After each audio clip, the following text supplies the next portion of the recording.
Assalomu alaykum vatandoshlar. Bizda o'zi yana yangi vakansiyamiz ochilyapti. Bugun mana ish beruvchi ofisga kelganmiz, oldimizga mana shunaqa detallar olib chiqdilar. Sizlarga mana shu detallarni ko'rsatib tushuntiraman, nima ish qilishlaringiz kerak. Xo'sh, bizga metal konstruksiya montorlari kerak, svarkaga tayyorlab beruvchilar. Chertyoz o'qishni bilishingiz kerak. Например, mana shu temirni masalada ko'rsataman. Sizga chertyoz beriladi.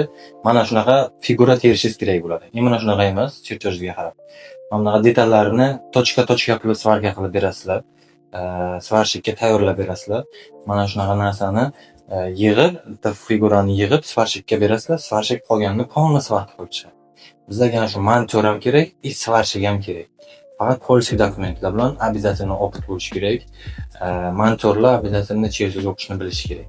Agar sizga bu vakansiya qiziq bo'lsa, mana shu yerda nomerlarni qoldirib o'tamiz. Shu nomerlar orqali bizga aloqaga chiqishingiz mumkin.